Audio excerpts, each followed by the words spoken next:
Welcome to CPF Fire Wire, a podcast from California professional firefighters where we discuss a wide range of issues affecting firefighters, our unions, our families, and the communities we serve. Hello and welcome to another edition of the CPF Fire Wire. I'm the CPF President Brian Rice, and this year we're adding more than 80 names to the California Firefighters Memorial in Sacramento, and nearly half of those firefighters died from job-related cancer. Dozens of studies over the years have underscored the tragic reality that if you're a firefighter, you're at a much higher risk of getting cancer. Now, 4 decades after CPF's landmark cancer presumptive law, an agency of the World Health Organization has said it as plainly as it's ever been said, and that's being a firefighter can cause cancer.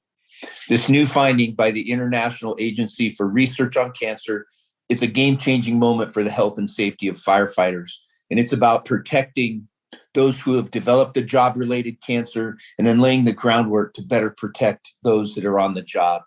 And today on the Firewire, we're going to be talking about this new finding from the IARC and what it means in the field and what it means in practicality for working firefighters. And today joining me are two men that have done a lot of work in this field and that have the backs of firefighters that are on duty throughout this nation. So I want to begin by introducing Dr. Jeffrey Burgess. He's a professor at the Mel and Edith Zuckerman College of Public Health at the University of Arizona. Dr. Burgess has been researching the health risks faced by firefighters for over 30 years, and in particular, the risk posed by job-related cancer. He is one of a handful of invited researchers who were part of the IARC working group that produced this finding. And also joining us is Bryan Frieders, and Bryan is the president and CEO of the Firefighters Cancer Support Network. And Bryan spent over 3 decades in the fire service before retiring as the chief of the Pasadena Fire Department. He's led the Cancer Support Network since 2009, and like many of us, the issue of firefighter cancer is very personal to him. So, gentlemen, I just want to take a moment and welcome each of you and thank you for joining me today. Thanks, Brian. It's a pleasure to be here. Thank you, Brian. And Dr. Burgess, can we all go to first name? Yes, please. Everybody okay with that? Thank you. And Jeff, I'm going to go to you first. And I'd like to start by talking a little bit about your background and your research background. You've been involved in researching health effects on firefighters going back as far as 1992. How did you become interested in researching firefighters and occupational exposures? What kind of lit your fire, pardon the pun, to really look into this occupation? Brian, thanks for the question. So I originally trained in emergency medicine, and then afterwards, there's a specialty called medical toxicology. It's looking at the effects of exposures on people. And so when I was doing that, I started to work looking at the effectiveness of respiratory protection in firefighters. So that actually was with Tucson Fire, as you mentioned, back in 92, 30 years ago. And then after that, I ended up, when I was doing occupational medicine, looking at the long-term effects of firefighting on firefighters through that medical screening, medical surveillance. And we found that, some of them were having more rapid changes in lung function than we had anticipated. So started looking into that. And one thing just led to another. And then when I think it was in 2014, after, we had already established a really nice collaborative working relationship with Tucson Fire, one of their fire cause investigators died of leukemia. Leukemia in the state of Arizona at the time was a presumptive.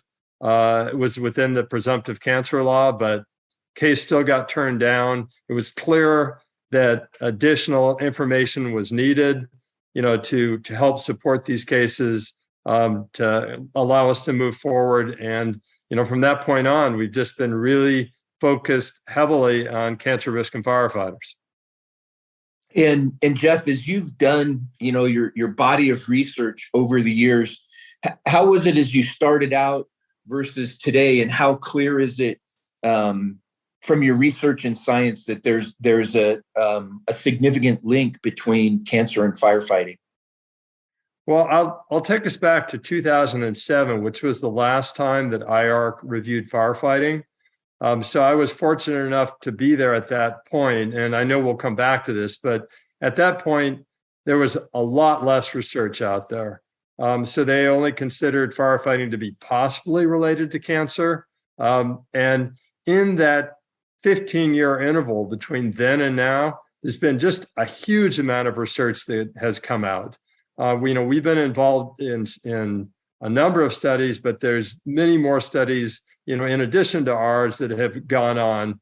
For example, the one with Dr. Doug Daniels at NIOSH that looked at Philadelphia, Chicago, and San Francisco firefighters. They found an increased cancer risk overall for those firefighters, and then particular cancers were elevated, well beyond that in the general population. So we've seen those studies come out in the interim. They're pretty convincing by themselves, but then when you add on some of the work we're looking at individual exposures of firefighters and the effects of those exposures, leading to changes that increase your risk of cancer, I think it was pretty clear that there was going to be a lot more information to go on in this last IARC round. Wow.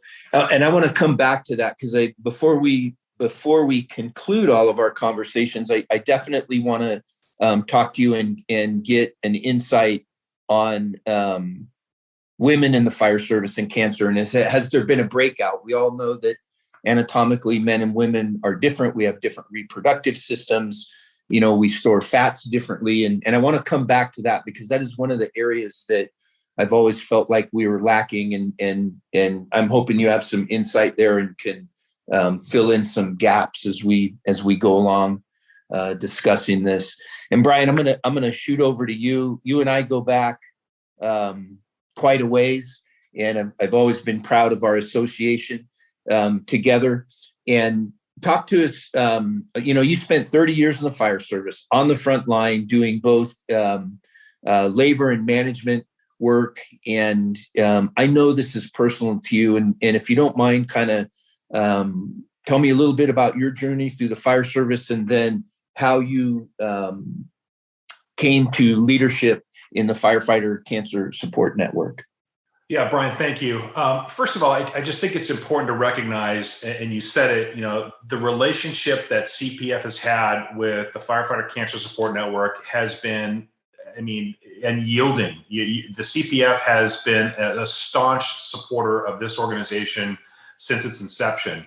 And, Brian, you yourself have been a huge advocate for firefighter health and wellness and safety. You've made it a priority with everything you've done. When you and I have talked, when there's been a need, you've always addressed that. You've always stepped up to the plate to help us out. And I just want to acknowledge how much and how grateful I am personally to you and the entire CPF staff for really being there for us and letting us do what we need to do and helping us enable assisting firefighters throughout the state to make sure that they're getting protected, they're getting everything they need. So, it is personal. And the reason that being involved in this organization is personal is in 2004, my engineer, Gary Sauls, died of occupational cancer. And we had no idea that cancer was as prevalent in the fire service as it was and as it is. We all kind of knew it. It was one of those things you just didn't talk about. It was always a risk, but nobody ever really talked about it because it was just one of those things. Until it hits you, and until it happens to you, until it happens to your organization. And when Gary died, it was 3 months, metastatic brain cancer. Never knew he had it. And it was really a tragedy. It devastated our department. It devastated me. It really caused us all to take an introspective look on what we're doing. And I met Mike Dubron at Gary's funeral. He came to his funeral and told me about the Cancer Network and what the organization does. And I was immediately hooked. And there was 6 or 7 of us in the organization at the time. And now the Firefighter Cancer Support Network is more than 350 people strong across the United States into Canada. And the reason that we've been able to provide assistance to firefighters is because of the support of people like CPF and yourself who understand the importance of having a mechanism by which firefighters can call and get assistance and understand what they're about to embark on and perhaps the most challenging journey of their life. So To me, there's nothing more gratifying, there's nothing more satisfying than being able to have a conversation with a firefighter who's just been given tragic news and devastating news. A firefighter who's scared, who's not used to being the one asking for help, but the one used to providing help. Being able to comfort them and provide them assurance that they are not alone, that we have resources to help them out, and being able to guide them through their journey. There's just nothing more gratifying than that, personally, professionally, or humanistically. So for me, it's a privilege to be part of the organization. It's not a burden. It's something I have treasured in my career. And quite frankly, I'm convinced that the reason that I got involved in the fire service is to be able to be there for others that need it in their most desperate times. Thanks, Brian. And it's mutual. It's an honor for CPF and for myself personally, not only to work with you, but be a part of that fabric and that network that supports our brothers and sisters that come down with cancer. Jeff, I want to go back to you. Like we mentioned at the top, the big news from IARC was coming out with a finding that basically describes the firefighter occupation as a group 1 carcinogen. And I was hoping you could kind of give a little bit more detail around that. Firefighters are listening to this around the kitchen coffee table, and for them and for me too, we really want to have a baseline understanding. We're simple people, with a job that can get very complex, and we know that research is complex, but you're speaking to firefighters. Jeff, what would you want them to know about this new finding and what it means to us professionally? Sure. Well, when IARC looks at either chemicals, which is the majority of the documents that they create, or occupations such as firefighting, they take the available information that's out there and they use it to make a determination of how likely that chemical exposure, in this case occupation, is to cause cancer. And really the headline news is Group 1 is a known human carcinogen. They state that occupational exposure as a firefighter causes cancer in humans. You don't get any higher than that. Previously, as I mentioned, it was a Group 2B, which is only possibly. There's a 2A, which is probably. You can kind of think of those as like, below and above 50% likelihood. But, this is a huge change from that 2B. I think if anyone had any questions previously about whether firefighting caused cancer or was associated with an increase in a number of different types of cancer, I don't think there's any question about it now. I mean, that has been settled. So again, it's a huge change from before.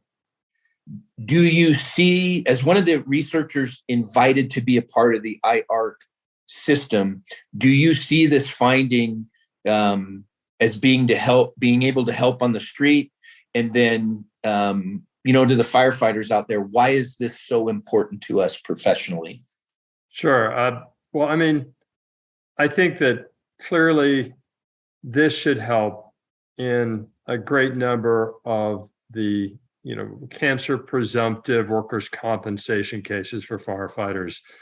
In addition to kind of the finding of Group 1, there's a whole bunch of information that has gone into this determination that when they come out with a full monograph, which will be sometime in 2023, there'll be just a wealth of information there that individuals can look to for information about exposures. As you mentioned, Brian, firefighters are exposed to a number of chemicals that are already known to cause cancer in humans, to be Group 1. In addition to, probable and possible human carcinogens as well. So all the things that are in smoke, and even things like shift work. So I think that will help for the workers' compensation claims. The other, things that they look at, so they looked at exposure, and firefighters are clearly exposed to carcinogens. Then they look at the ways that those exposures could lead to an increased risk of cancer. Those are called kind of mechanisms.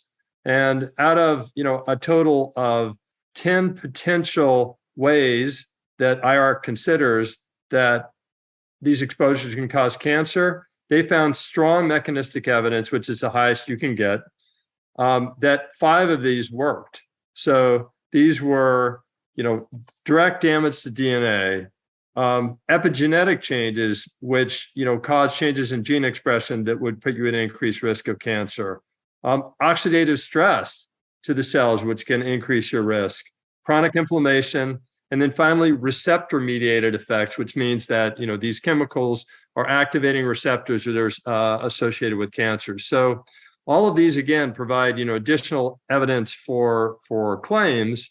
But on top of that, they all provide mechanisms that we can consider now when we're looking at interventions to reduce the risk of cancer in firefighters. So for me, this finding is really important about group 1, but now it's really up to us, academics working with the fire service, but really, with the fire service to figure out a way to reduce the cancer risk in firefighters. So we want to, stop these cancers before they occur. So that is where I think we can really work together. And there's a tremendous amount of work to be done so that we can help reduce this cancer burden that we now, have clear evidence that is increased. And Brian, I'm going to go over to you. How do you see this finding assisting you in the cancer support network, whether it's giving information to members seeking information, or even, we all know this, that at different times, whether we want to or not, we provide counsel and guidance to firefighters. What kind of a game changer is this for you, Brian, and how can CPF be even more supportive as we push this out and get more aggressive on cancer prevention and detection? Yeah, it's a great question. I think, from my perspective, the IARC decision, the IARC finding really is nothing that surprises me. It really is the validation that everyone was looking for, that firefighting is indeed a hazardous occupation that causes cancer. We knew that 20 years ago when Dallas Jones was putting together presumptive laws. He knew that. This is nothing that is groundbreaking, other than the fact that an authoritative agency, using some of the most world-renowned scientists like Jeff Burgess on this call, have now validated that. And they did it in a manner that is legitimate, that is scientifically based, that now proves what we have always thought about cancer and firefighting. So to me, it's a relief knowing that we have that validation, but it doesn't change the message, because the message is cancer is prevalent in the fire service. It always has been. And until we make significant changes, it always will be. So to me, there's 2 messages that I would deliver as it relates to this. Number one, in the context of presumptive issues and legislation and litigation as it relates to workers' comp. Every fire department that I've been associated with, that I've worked with members in California on, most of them have some sort of a workers' compensation risk management service that handles their claims. Their first mode of defense to this is to not deny a claim. And when you're a firefighter and you've been diagnosed with cancer and you submit that as an occupational claim, to have that denied is an atrocity. It is disgusting, and it infuriates me, as you can probably hear by the tone of my voice. Because what that does is it deflates someone who is already vulnerable, who is already preparing for the fight of their life. And now they're going to have this department, this organization they've been loyal to for however many years, is now saying, oh, that's not workers' comp. That's you didn't get this from the job, when in fact we know for a fact you did. So I think this finding helps us to reiterate the fact that indeed cancer as a firefighter is an occupational injury, period, end of discussion. So that's the good news. The second part of this should put in front of every firefighter that's listening to this podcast or listening to this message, you have a personal responsibility in reducing your risk for cancer. And we know expert scientists, people that are world renowned, have guaranteed that this indeed is an occupation that causes cancer. Therefore, I shouldn't be looking at social media and seeing idiots not wearing SCBAs fighting car fires. I shouldn't see people standing on roofs of burning buildings, cutting holes for ventilation we'll add an SCBA on. I shouldn't be seeing pictures of people wearing dirty turnouts, melted helmets, and every other stupid thing that firefighters do. I shouldn't be seeing on social media folks in the back of the fire station having cigars, having a smoking joke session when we're saying that firefighting causes cancer. Those are things that people have to take personal responsibility for. You have to take personal responsibility for your own well-being. You have to get your medical screening exams. And I can talk about this for 2 hours, but I won't. But what I will say is, in the context of your question, the IARC finding is significant because it should put a big punch in everybody's face saying, you better pay attention to this, because now we know for real, everybody agrees in the world that this is a hazard, and you need to make sure you protect yourself. Period. End of discussion. One of the missions of the Firefighter Cancer Support Network is education and research and advocacy, and this falls right into that. And CPF has been right behind us every step of the way. I see a great education and awareness campaign coming out that reintroduces a lot of the concepts that we've already introduced to the firefighting world, but more so with valid empirical data that says, hey, look, this is what you have to do. And the other thing that I think this does, Brian, is I think it reinforces the acute need to make sure that we're reporting our exposures. We have to make sure we report our exposures. We have to have, even though this probably clears a little bit of the litigation, makes it a little bit easier, I would imagine, for claims to be adjudicated, it doesn't change the fact that we have to take an aggressive stance at reporting our exposures to these carcinogens. I share your passion 100%. And you mentioned personal exposure reporting. That's huge. And it's simple now. We have PER. It's app-based. It's your information. And I can tell you that it does make a difference, not just in cancer and cardiac, but behavioral health. Record your exposures, because one of the things that I learned in a 30-year career, nobody gets out of this job unscarred. That's just the way it is. And I want to kind of switch over to Jeff a little bit. I have a couple of things that have always bugged me. We do not, as a profession, we do not do enough, nor do I feel like we have enough information on women's health and the fire service. I think that we do very good about being generic in the things that we design and the presumptive laws, but I just, in my heart, we need to have a focused look at how this job affects women. And then, Jeff, I'd love to hear any findings that you have currently that are being developed to touch on that. And then the other one, and it's going to be our Achilles heel forever, is our exposures. You know, initially when I came in, it was lung cancer. That's what heart disease and lung cancer, that's what we were dying from. And now, 40 years later, we've figured out, even though we all learned in EMT school, what is the biggest system in the body? It's your skin. And our skin is a sponge. And it soaks it all up. And Jeff, if you could just touch on women's health issues, where we are today, where we need to go, where is CPF a legislative body? What are some of the things that we need to look at to protect our female members? And then exposure. Jeff, what do you see in the future? I feel like we've always been at this kind of a stalemate on PPE when it comes. How do you protect your skin? We all know where our hot spots are: our neck, our groin, our crotch, behind our knees, our armpits. How do we protect those areas? Let's start with the women's health. Yeah, I mean, women and men are different. Clearly, we know that. Because there have been fewer women in the fire service, there haven't been the same degree of research into women's, cancers that are specific to women that there have been for men. And it's just a size issue, because size matters in studies.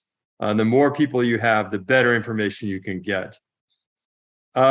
So we did see, one of the studies that I mentioned previously that was really influential, that's Doug Daniels' 3-city study, again, Philly, Chicago, San Francisco. They actually did have, some women in that study, and enough to show there that within that particular study, women were at a greatly increased risk of bladder cancer and bladder cancer death compared to women in the general population. So IARC didn't come in and differentiate between men and women. They talked about essentially all firefighters that are out there, but we already had information before this that that women were at increased risk. We just didn't have the number of studies with the size we needed to really give a really accurate, what we call point estimate, so that we know exactly how much it was. There's usually a broad range, and the truth is someplace in that. So women's health, women's cancers are a really important area. They are going to face the same issues as men in terms of, reducing their exposures to try to reduce this risk. In addition, and this isn't particular to women, but that's where the research we have right now, many of the chemicals and the exposures that firefighters get don't just increase cancer. They can have effects on the cardiac system you'd mentioned already, Brian. They can also have reproductive effects. And we actually know more because of the research that's been going on recently out there, much of it funded by FEMA, I must say, and that came from the Fire Service. Fire Service asked FEMA to fund research. FEMA has done that, and that has really helped us enormously. Again, thanks to the Fire Service and their action on this. But women firefighters have a markedly increased risk of miscarriage as compared to women in the general population. And even within firefighting, we're seeing an increased risk there among wildland firefighters as compared to the regular, municipal and structural firefighters. So we know much less about wildland exposures and the effects there. I mean, that's a big area, but we do know that there's an increased risk. So this is something that has already been published. We know it's a risk. There's a new paper that'll be coming along. It's in the submission process, which also finds that women firefighters have an increased risk of preterm birth as compared to women in the general population.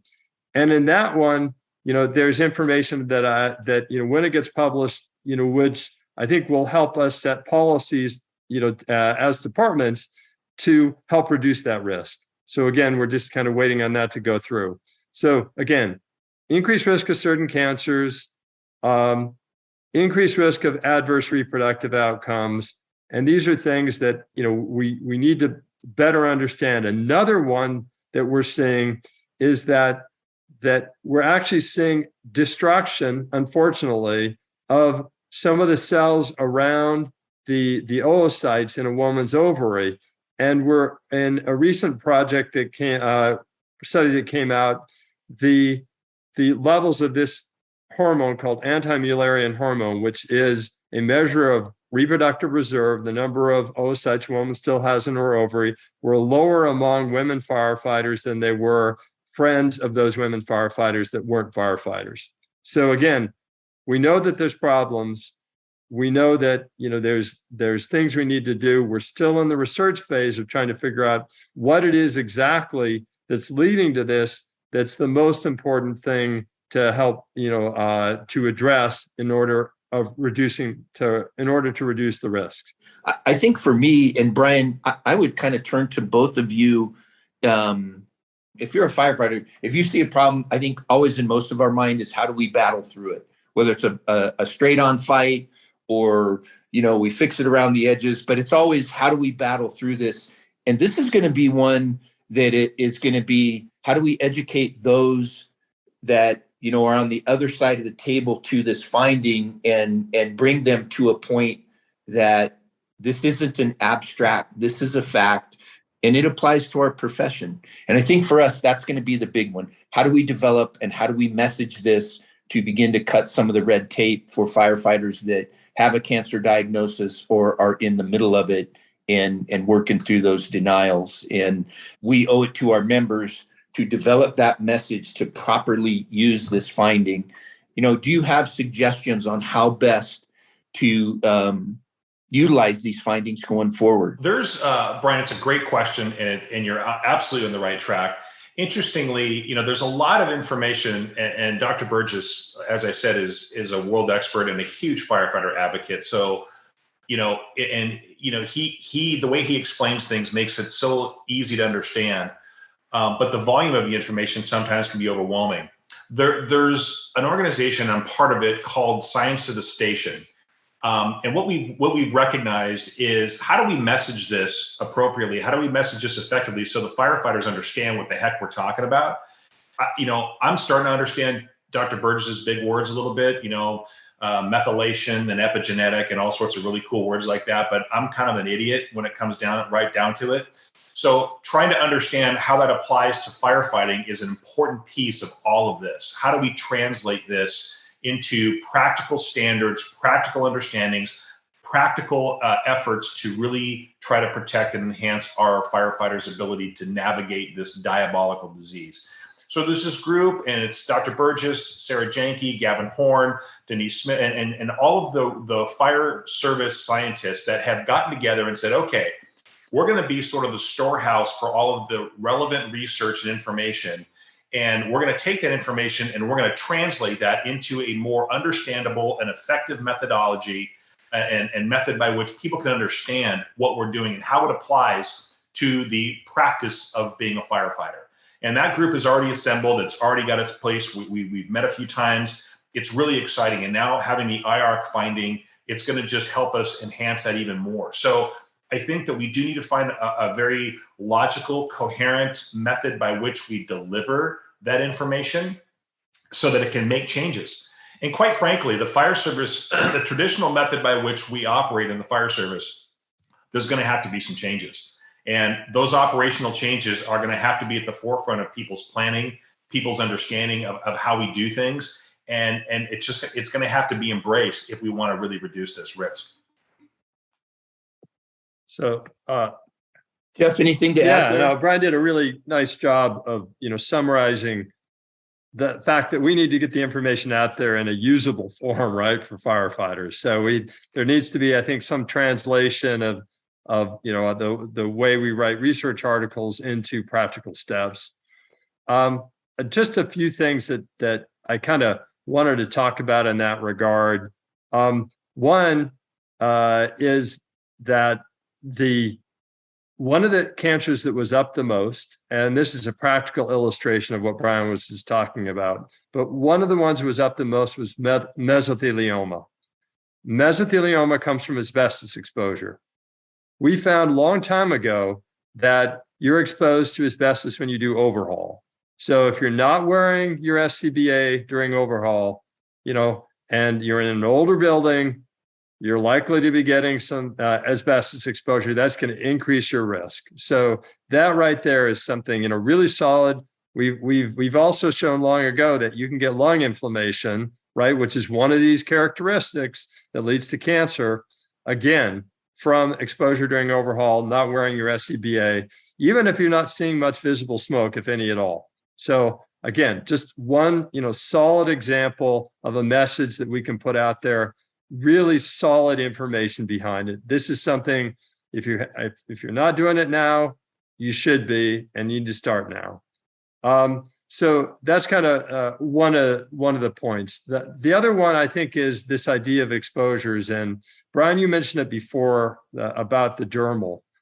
We have good information out there that it's not all about just SCBA. You need to wear it whenever you have the potential for being exposed to smoke. They work extremely well, right? I mean, they provide the best protection, available for your breathing in chemicals.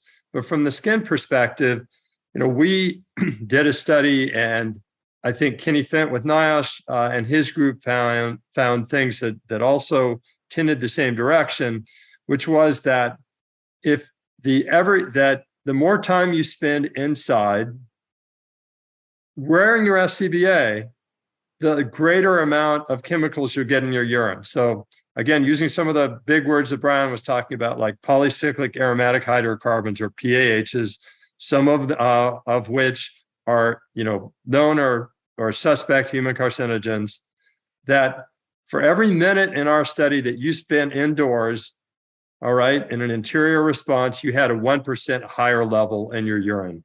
Those guys are wearing their SCBAs. This is just showing it's going directly right into the through this firefighter skin, and then they're pinging it out later in the urine, which we're measuring.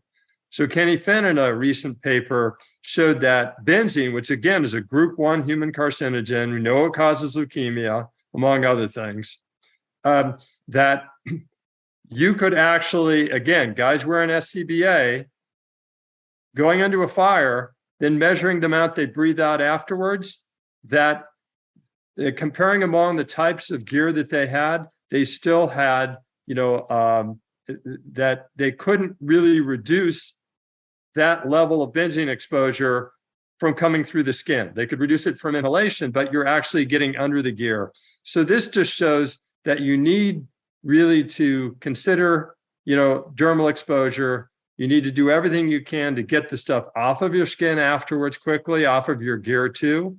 So these are just some solid examples of things we know that we can move forward with.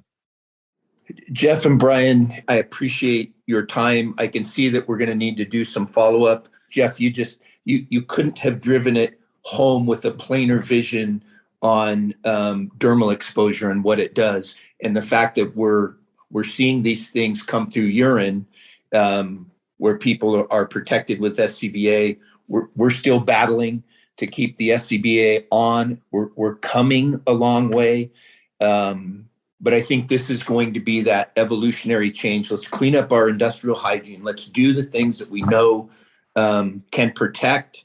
And then, it's the next big system to protect is our dermal. It's our skin. And how do we go about doing that? I want to thank both of you today for the role that you play in this profession and making it better and making it safer, not just for the member firefighters, but for their families. Dr. Burgess, anything that you would like to add before we close? Well, I'd say that there's a number of departments in California that are working with us on the Firefighter Cancer cohort study. So I just want to briefly mention that. That's the idea there, is to follow firefighters forward over time, even from new recruit classes, through to their retirement, and try to prevent the cancer from occurring. So understanding the exposures, the effect of those exposures, what we can do to reverse those, to prevent cancer. And so we have been looking at a number of different exposures with the California departments, looking at trainers, looking at women firefighters, looking at wildland exposures, for example, with CAL FIRE and some of the other California departments. So, this working with hand in hand with academics, where you as the fire service say, these are the questions we have, you kind of help to collect that information, help to analyze it and share it, I think is a really important way forward. So this what we call community engaged research, where academia works with the fire service, I think is a really powerful tool. And you've already been doing that in California. I wanted to thank all the departments that have helped us get this far. And this will help us provide, I think, that roadmap and the information that Brian was mentioning, that we need to help reduce cancer risk in firefighters. Brian? First, I'd like to just thank Jeff Burgess for your tireless research on this. You've been such a good friend of the fire service for so long, and I know we joke a lot about our engagements together, but you truly are. You have a heart of a firefighter, and I don't think people understand how important that is, especially for someone that does what you do. It may seem to you that it's academic, but it's not. It's you're one of us, and I just want to thank you for what you do and publicly acknowledge your work, because your work is making a significant difference in the lives of firefighters. Brian, you know this as well as I do. You and Mike have been good friends for a long, long time. We have a lot of history together. The California Professional Firefighters has always had the interest of its membership at the forefront of everything they do. It's not about you. It's not about anything that's shiny or flashy. It's about the well-being of firefighters, which is why I have always appreciated being a member, being part of your team, and being part of the fire service in general. So it's really a great recognition for you and your team of what you've done and kind of how far you have come on behalf of the firefighters, not just in California, but all over the nation. So I want to say thanks for letting me be part of your team and be part of the organization. I very much look forward to what we can do in the future. And just want to acknowledge that anybody that gets cancer, anybody that's diagnosed with cancer, you always have a place to go. You always have a number to call. You always have an advocate behind you that's going to help you through everything you need. www.firefightercancersupport.org is the website.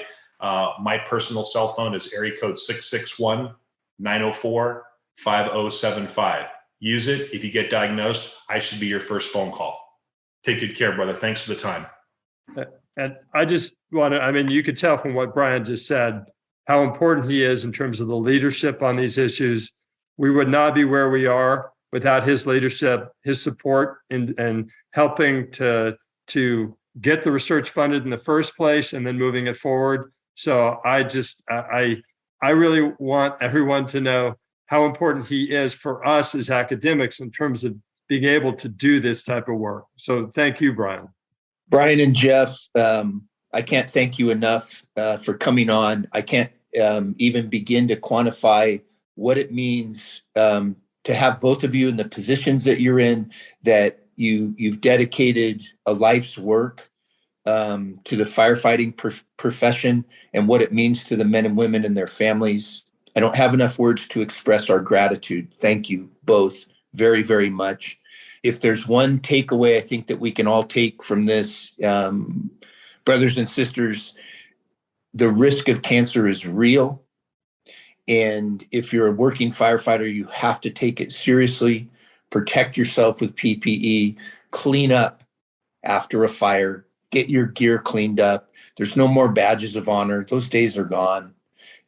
It's about being fit for duty and being fit for life. And that's a quote from our old coach, Al Beta. Fit for duty, fit for life. I'm Brian Rice from the California Professional Firefighters, signing off on the latest edition of Firewire.